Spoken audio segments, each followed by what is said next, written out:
Oremos. Padre, alabado y glorificado sea tu santo nombre en esta tarde.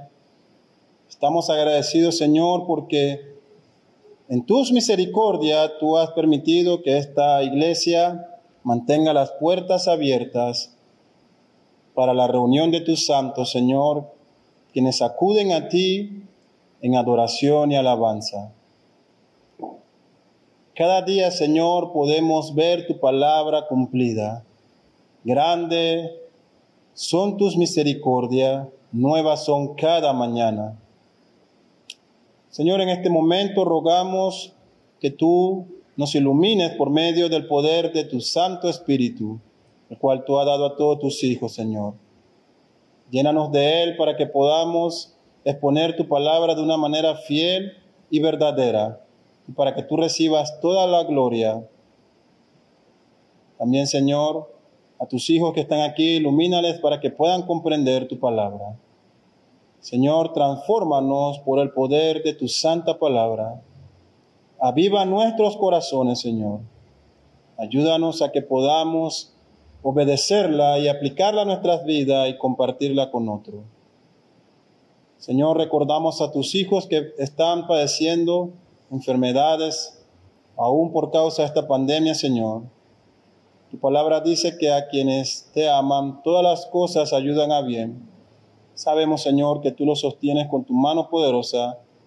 Por eso oramos a ti agradecidos, porque sabemos que tu voluntad se hará cada día, Señor. Bendice este tiempo, te lo pedimos en el nombre de tu Hijo Jesucristo. Amén. Pueden tomar sus asientos.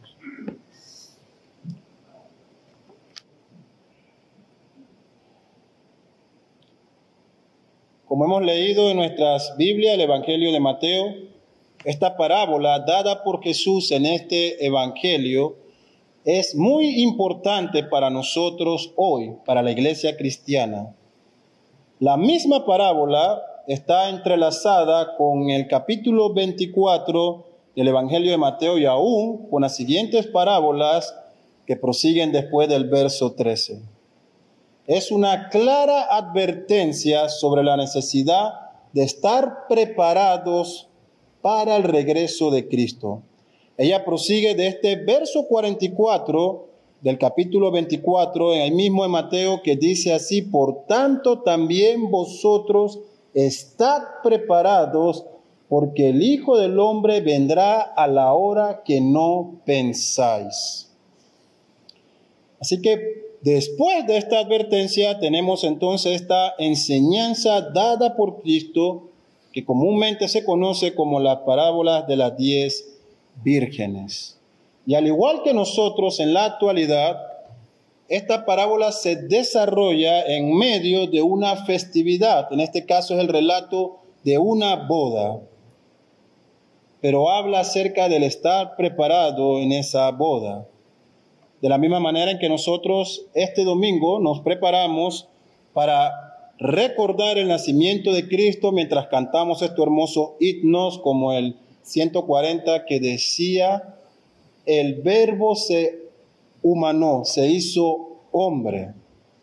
Y la iglesia cristiana por más de 1500 años, es decir que desde el siglo V, ha celebrado lo que se conoce como el Adventus Redentoris, que quiere decir la venida del Redentor, o como comúnmente se le conoce, época de Adviento, es decir, a lo que viene por delante, que tiene como finalidad que el creyente reflexione y recuerde todos esos acontecimientos que ocurrieron antes de la llegada del Mesías. Y si usted hace un análisis desde la Biblia, tendría que partir desde Génesis 3, cuando se da esa primera promesa que de la mujer saldría una simiente que golpearía a la serpiente, el primer mensaje del Evangelio, el primer mensaje de la Navidad. Lamentablemente, dentro de nuestra comunidad cristiana, esta festividad se ha olvidado. Hemos cedido a la Iglesia Católica Romana que celebre este tiempo de Adviento, y para nosotros, pues, todo lo que huela a romano, ¿sí?, ciertamente es desechado inmediatamente.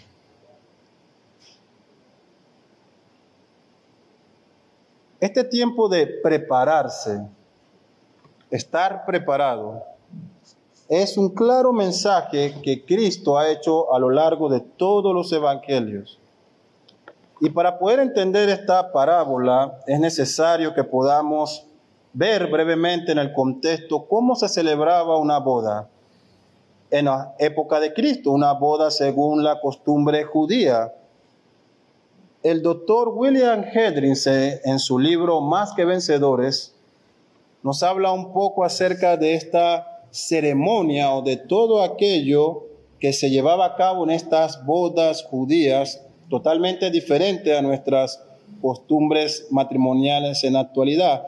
Lo primero que él señala es que entre los judíos el primer paso era lo que ellos llamaban los esponsales, que para ellos era lo más importante, eran los votos matrimoniales o las promesas de matrimonio.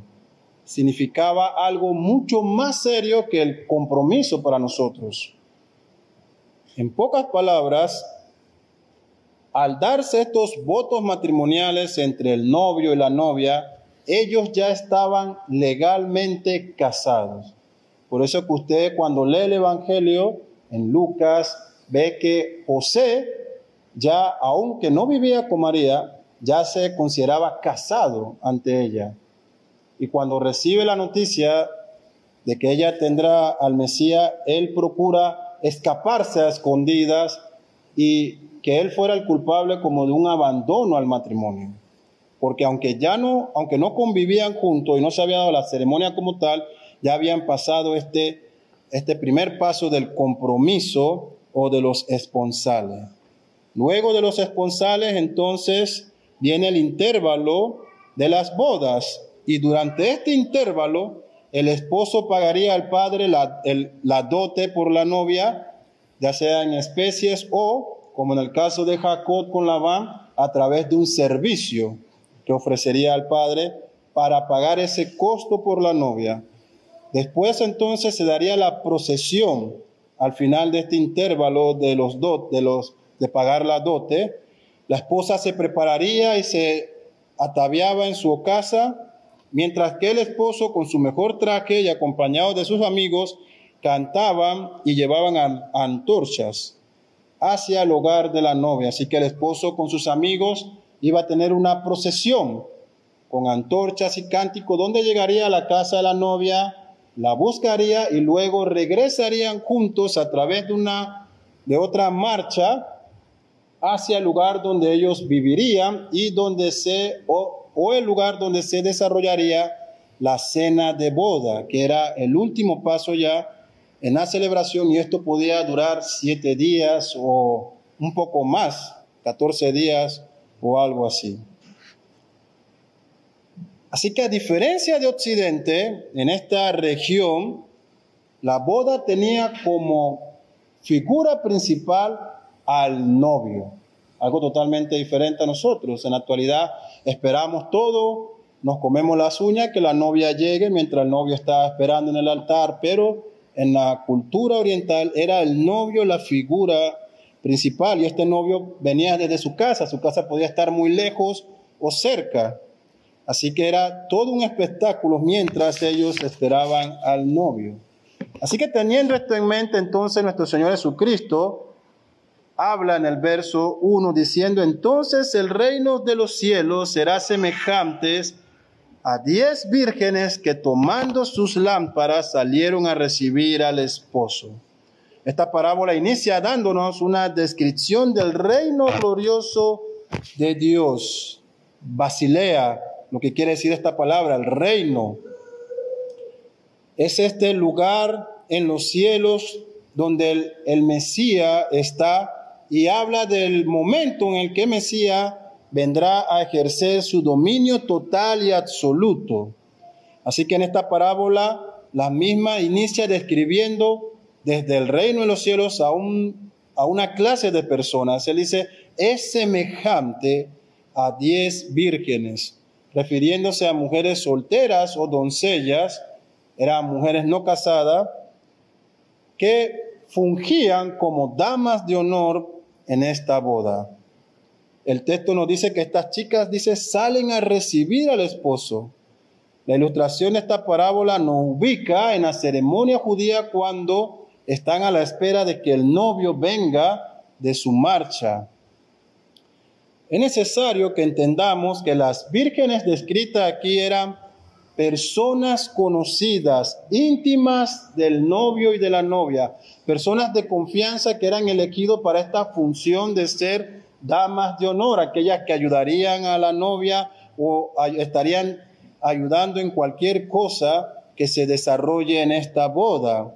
Así que al igual que en la actualidad, generalmente estas personas, los caballeros o las damas de honor, son los amigos más íntimos de los esposos que están allí ayudando de forma incondicional a la pareja. Esto hace muy importante que prestemos atención de que se tratan de personas conocidas. Y a diferencia de otras parábolas con relación a los personajes, estas vírgenes que se describen aquí tienen una relación de afinidad con la novia y con el novio. No son ajenos a ella. Ellas están esperando al novio. En todas las escrituras, Cristo es representado como el novio. La iglesia, la comunión de los santos, es representada como la novia.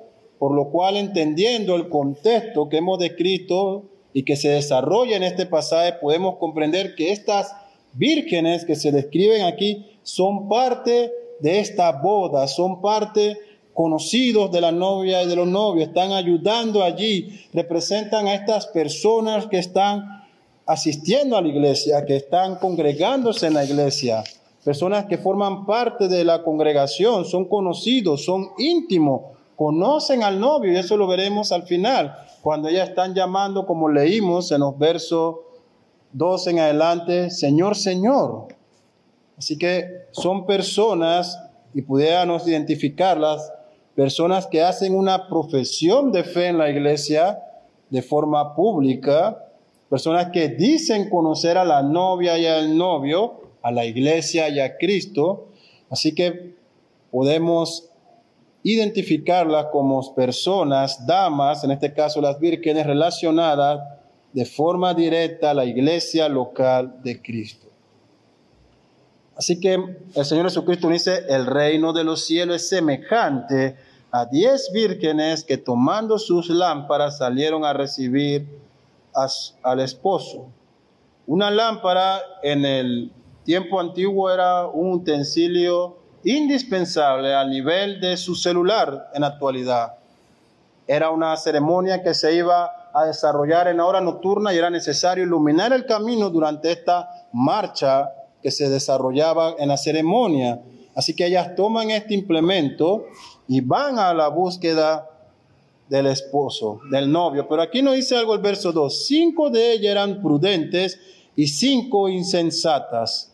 Dice que las insensatas, tomando sus lámparas, no tomaron consigo aceite, mas las prudentes tomaron aceite en sus vasijas y juntamente con sus lámparas. Ahora, estas 10 vírgenes son divididas en 2 clases de personas.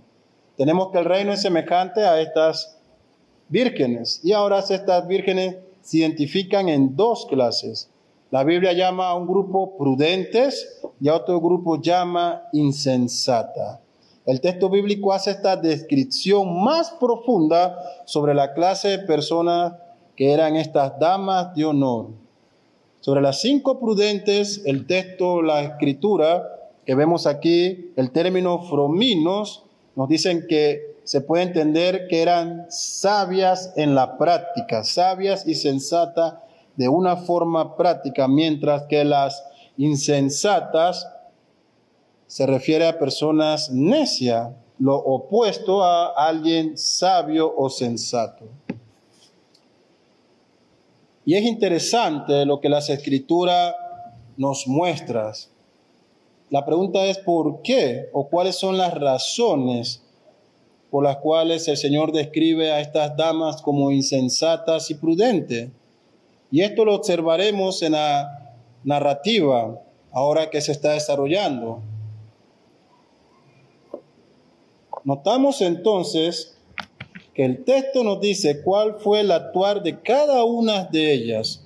Ahora dice, las insensatas han tomado sus lámparas consigo, pero no tomaron aceite. Y revisé varias versiones porque algunas decían que tomaron poco aceite o no mucho aceite.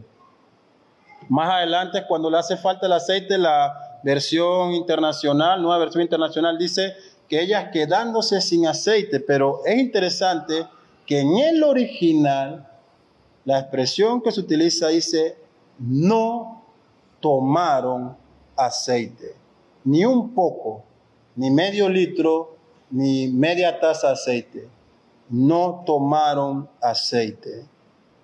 La Reina Valera dice en el verso 3, las insensatas tomando sus lámparas no tomaron consigo aceite. Así que ellas han tomado su lámpara sin aceite. Estas damas solo están llevando esa lámpara que era una especie de plato hondo donde iba a ir esa mecha que se encendería, pero sin aceite alguno para poder encenderla. Así que al llevar solo lámpara y no aceite, teniendo en cuenta que la espera del novio podía ser corta o muy larga, como lo describe el texto, no hay nada entonces para ella más inútil que estar en una noche en Israel sin una lámpara que pueda encender. Las Escrituras también nos dice que las vírgenes prudentes tomaron sus lámparas y tomaron sus vasijas con aceite, sus lámparas y una vasija con aceite. Así que ellas han actuado de una manera distinta. Las consecuencias de esto los notamos en el verso 5. Dice, y tardándose el esposo, cabecearon todas y se durmieron. Y a la medianoche se oyó un clamor, aquí viene el esposo, salid a recibirle. Y como era la costumbre, el esposo tardó en llegar, así que lo más probable, de tanta espera, de tanto cansancio, estas damas han dormido, se han cansado en espera. Pero ahora hay un clamor que despierta a todo el mundo en la casa, aquí viene el esposo, salid a recibirle. El texto no nos dice quién hace grito. Es posible que sea algún amigo que venía con el novio o un vigía que estaba en la guardia esperando que el novio se viera a lo lejos para decirle a los invitados que se despertaran. No hay una identificación de la persona, pero sí se deja saber que el novio ha llegado. Ha sido anunciado para que todo ojo lo vea, para que toda persona pueda estar preparada y recibirle. Según algunos libros dicen que en estas bodas se llamaban a todas las personas del pueblo para que en esa marcha acompañaran al esposo hasta la casa donde buscaría a la novia. Dice el verso 7, entonces todas aquellas vírgenes se levantaron y arreglaron sus lámparas, y las insensatas dijeron a las prudentes, danos de nuestro aceite, porque nuestras lámparas se apagan. Mas las prudentes respondieron diciendo, para que no nos falte a nosotras y a vosotras, id más bien a los que venden y comprad para vosotras mismas. Así que ha llegado la hora de la verdad. Se ha hecho el anuncio y ante este anuncio, las vírgenes ahora se levantan para prepararse, salen al encuentro del novio, están arreglando sus lámparas, pero hay un problema aquí. 5 de estas vírgenes se encuentran con que sus lámparas no tienen aceite. 5 damas llamadas en confianza para esta función, en igual condiciones todas. Estoy seguro que no fue ni la primera vez que asistían a una boda. El texto nos dice que ante el anuncio de la llegada del novio, las vírgenes se levantaron a preparar sus lámparas. Las Escrituras una y otra vez es comparada a una lámpara. El Salmo 119, 105 dice, lámpara es a mis pies tus palabras.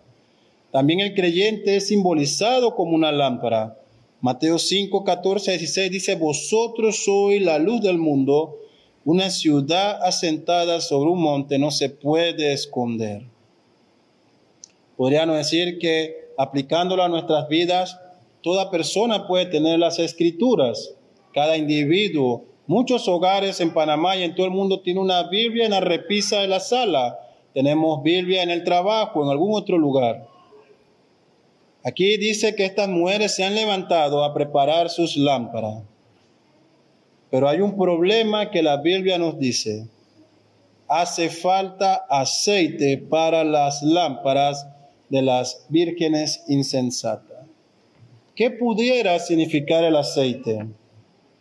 El teólogo R.C. Sproul sobre esta parábola comenta, la Iglesia Católica Romana interpreta el aceite como buenas obras que son necesarias para agregar a la fe de la persona que cree.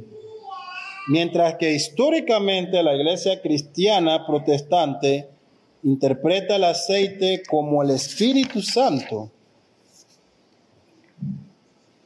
Ahora bien, usted puede decir que darle este significado al aceite puede ser alegórico, una interpretación alegórica. Pero viendo el contexto del pasaje y cómo se va a desarrollar más adelante, si es o no es el Espíritu Santo, algunos dicen que puede ser fe salvadora, otro gracia, salvación, sea cual sea el caso, estaría relacionado indirectamente o directamente con el Espíritu Santo, porque Él es el que obra para fe, Él es el que obra para nuevo nacimiento, Él es el que nos aplica los beneficios de la salvación, pero lo que ellas no tienen es lo que se necesita para entrar en las bodas con el Señor. Observamos aquí. Antes le comparto que las Escrituras nos hablan que el aceite y su uso está muy relacionado con el Espíritu Santo o representaba en muchas ocasiones la unción del Espíritu Santo en una persona. Era utilizado en los sacrificios y ofrendas al ungir a los sacerdotes y a reyes, como lo confirma Dios en las Escrituras. 1 Samuel 16:13 dice que Samuel tomó el cuerno del aceite y lo ungió en medio de los hermanos, y desde aquel día en adelante, dice, el Espíritu de Jehová vino sobre David, y se levantó luego Samuel y se volvió a Ramá. En Isaías 61:1 dice el profeta, el Espíritu de Jehová, el Señor, está sobre mí, porque me ungió, dice Jehová, me ha enviado a predicar buenas nuevas a los abatidos, a vendar a los quebrantados de corazón, a publicar libertad a los cautivos y a los presos, apertura de clase. Este pasaje profético sobre el Mesías. Así que el punto importante que hace el énfasis en esta parábola de nuestro Señor Jesucristo está en entender que el problema que tienen las vírgenes insensatas es que no están preparadas para recibir al novio, puesto que sus lámparas no tienen aceite. Estas mujeres se encuentran en una condición no apta para recibir al esposo, al novio, no tienen al Espíritu Santo, y eso lo entendemos en el desenlace del texto. Notamos esta urgencia que ahora cae sobre ellas cuando tienen que ver de qué manera consiguen aceite para sus lámparas. Así que ellas van a hacerle una petición a estas damas. En el verso 8 dice, y las insensatas dijeron a las prudentes, danos de vuestro aceite, porque nuestras lámparas se apagan. Mas las prudentes respondieron diciendo, para que no nos falte a nosotras y a vosotras, id más bien a los que venden y comprad para vosotras mismas. Nuevamente el teólogo Hedrinsen, en su comentario al Evangelio de Mateo sobre esta parábola, en este verso dice lo siguiente, él comenta, en vez de buscar la culpa en estas vírgenes prudentes por su insensibilidad, es posible que algunos de nosotros digan, pero estas mujeres no pudieron compartir su aceite, ¿por qué actuaron de esta manera, no? Dice Hedrinsen, tenemos que tratar de comprender su situación. La procesión matrimonial generalmente avanza lentamente. Además es medianoche. Las muchachas no solamente deben salir a recibir al esposo, también después de recibirlos y después de escoltarlo a la búsqueda de su esposa, de su novia, deben acompañarlo de regreso a la casa donde se desarrollará la ceremonia con sus lámparas encendidas, alumbrando brillantemente todo el tiempo. Así que entendiendo el contexto de las bodas, podemos ver que su negativa de compartir el aceite era algo razonable. Ellas quedarían sin el mismo también a mitad de la procesión. Así que ellas dicen, vayan y compren, verso 10. Pero mientras ellas iban a comprar, dice, vino el esposo y las que estaban preparadas entraron con él a las bodas y se cerró la puerta. Otro asunto interesante aquí, con este tema de no compartir el Espíritu Santo, me lleva a aplicarlo en la salvación, algo que es personal para cada persona. Dice el Evangelio de Juan que las personas no pueden ser salvadas por voluntad de hombre, ni por deseo de varón, ni por sangre. No es algo que yo puedo transferirle a mis hijos o que puedo hacer salvo a alguien. Es una obra de Dios, de su gracia, de su Espíritu Santo. Así que es intransferible. Ellas deben, dice, salgan a buscar quien le pueda vender aceite.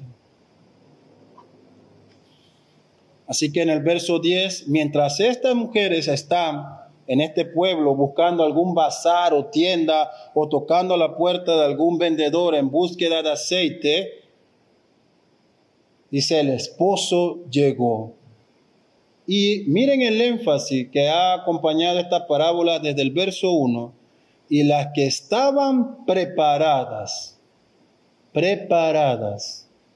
entraron con él a las bodas y se cerró la puerta.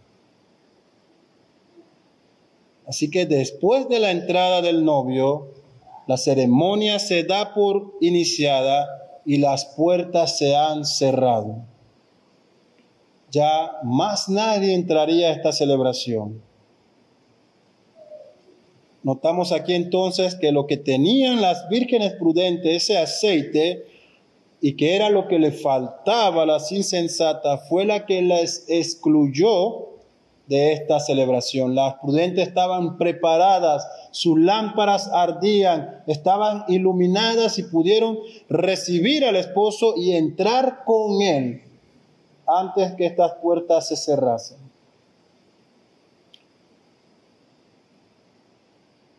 Estas puertas cerradas me recuerdan el relato sobre el arca y de Noé, cuando el propio Dios cierra esta puerta y más nadie se salva.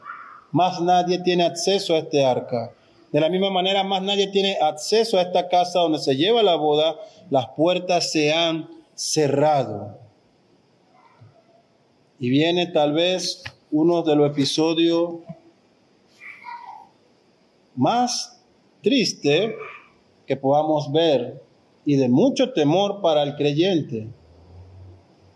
Después vinieron también las otras vírgenes, diciendo, Señor, Señor, ábrenos.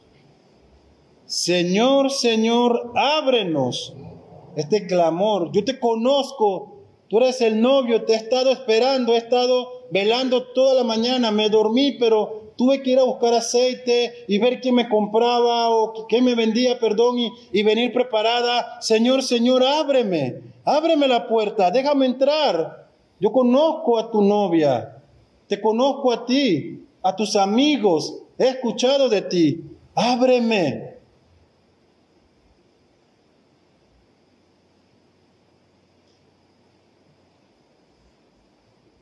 Mas él, respondiendo, dijo: de cierto os digo que no os conozco.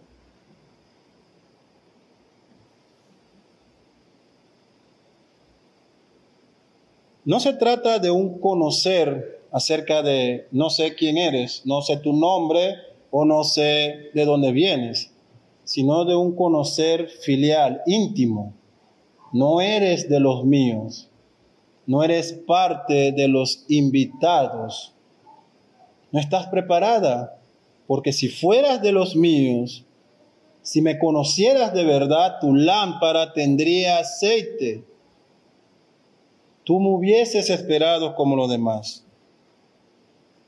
Esto conecta de la mano con aquel episodio que nos relata Mateo 7 en el Sermón del Monte, versos 21 al 23. No todo el que me dice Señor, Señor entrará en el reino de los cielos, sino el que hace la voluntad de mi Padre que está en los cielos. Muchos me dirán en aquel día: Señor, Señor, no profetizamos en tu nombre, y en tu nombre no echamos fuera demonios, y en tu nombre no hicimos muchos milagros. Y entonces les declararé: nunca os conocí, apartaos de mí, hacedores de maldad. Estas personas de Mateo 7 son personas relacionadas a la iglesia de Cristo. Ellos están allí, ellos están predicando y profetizando, están sanando personas, dice, y echando fuera demonios y hablando en nombre de Cristo y del esposo y dándole a conocer. Pero dice el Señor: nunca os conocí. No son de los míos.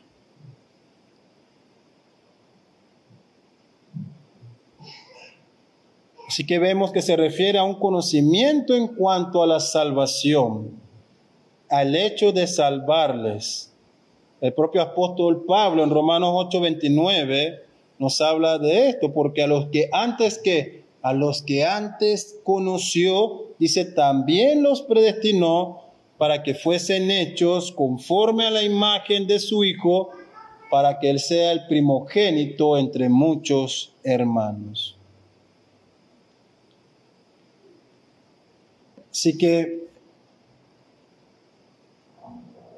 muchos dirán en aquel día, como dice Mateo 7, Señor, Señor, yo asistí a la iglesia, yo era pastor, yo prediqué muchos sermones, prediqué sobre esta parábola tal vez. Otros dirán que he sido diácono y maestro de escuela bíblica, he hecho evangelismo, subo por todos lados, reparto tratados, doy mi ofrenda, nunca falto un domingo, siempre estoy sentado en una banca. Sin una obra del Espíritu Santo en nuestras vidas, sin un nuevo nacimiento, sin una obra de recreación o regeneración, todo esto es en vano, es solo religión, solo religión. Lo hemos visto en esta pandemia. Las personas quieren su iglesia por Facebook, quieren su transmisión en YouTube, quieren que los pastores le envíen los videos, no quieren correr el riesgo, no quieren contagiarse en el lugar más peligroso del mundo, la iglesia. Menos peligroso que el supermercado, que el brumol, que el tren, que el taxi, que un autobús, la iglesia. Tanta comodidad. Una iglesia cómoda, light, una iglesia dormida como estas vírgenes posible. Hermanos, esta pandemia avivará al trigo y adormecerá más a la cizaña. Es una realidad. Tenemos esta terrible verdad que va a ocurrir en aquel día cuando todos toquemos a la puerta, Señor, Señor, y esperamos en que Él diga, pasa, hijo mío, porque la otra expresión, no te conozco, apartaos de mí, será muy dolorosa. No habrá, cuando el esposo llegue, cuando Cristo venga, no habrá oportunidad de comprar aceite. Cuando veamos el cielo abierto y al Señor descendiendo, no habrá más oportunidad de decir, sí, te recibo, sí creo, ya es tarde. ya el novio ha llegado, ya se ha dado el anuncio, ya no hay aceite para tu vida. Solo aquellos que han estado preparados podrán entrar a gozarse en esta boda de Cristo con su iglesia. Y el Señor Jesucristo termina con esta advertencia.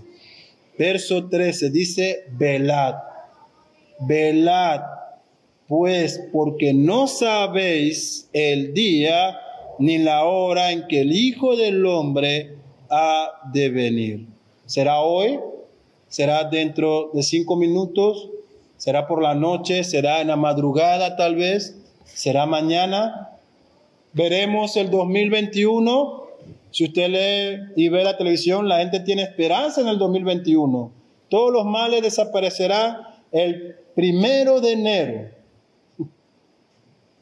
¿Vamos a ver el 1 de enero? ¿Vamos a ver el día de mañana? Velad, dice el Señor Jesucristo, porque no sabéis el día ni la hora en que el Hijo del Hombre ha de venir. El propio Cristo da la aplicación a esta parábola al animarnos a perseverar velando. El mensaje de la Navidad es un mensaje escatológico. Es el cumplimiento de una profecía dada en el Antiguo Testamento que también señala a una profecía dada para nosotros en el Nuevo Testamento. Que de la misma manera en como Él vino, Él vendrá. Así como el pueblo de Israel se encontraba ocupado en sus quehaceres, que el Mesías llegó y no se percataron, hasta que estos sabios de Oriente llegan y preguntan dónde están, es que caen en cuenta en que el Mesías había nacido. De esa misma manera, ese mensaje nos señala que así como Él vino y se humanó como un cordero, Él regresará ahora como rey. No como un cordero, sino como un león. Y en esta ocasión no vendrá para salvar, en el sentido en el que salva ahora, sino que vendrá para rescatar a su esposa y juzgar a este mundo. Así que la Navidad se convierte en un mensaje escatológico. Aplicamos entonces estas parábolas atendiendo el llamado que hace Jesucristo para nosotros de velar, estar preparado, ver nuestras vidas, autoexaminarnos. ¿Qué clase de cristianismo estoy viviendo? ¿Soy un verdadero creyente? ¿Soy una de las vírgenes sabias que están preparadas con aceite extra, que está en vigilia a la espera del Señor? ¿O estamos durmiendo, tomando la cosa a la ligera? Cada uno debe identificarse con qué virgen se relaciona de esta parábola. Y debemos velar una actividad constante de espera, como la de este hombre que nos narra el Evangelio, que dice que esperaba la consolación de Israel. Día y noche oraba, hasta que vio en el templo cuando José y María dedicaban a Cristo. Oremos.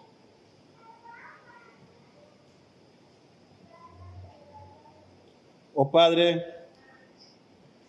somos confrontados con tu palabra, Señor, entendiendo que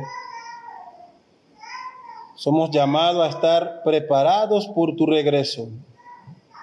Un regreso inminente, Señor. Nadie ni nada podrá detener tu venida. No sabemos el día ni la hora, pero tú has dicho que regresarás.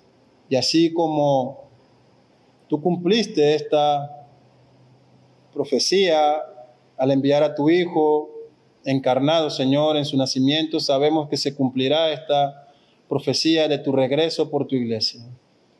Perdona, Señor, nuestra comodidad. Perdónanos, Señor, nuestra negligencia como iglesia. Si queremos un cristianismo fácil, cómodo y ligero, Señor, Padre, Sacúdenos entonces como iglesia y como creyentes para que despertemos, Señor, y para que el fuego sea avivado en nuestras vidas. Te pedimos estas cosas en el nombre que es sobre todo nombre de tu Hijo Jesucristo. Amén.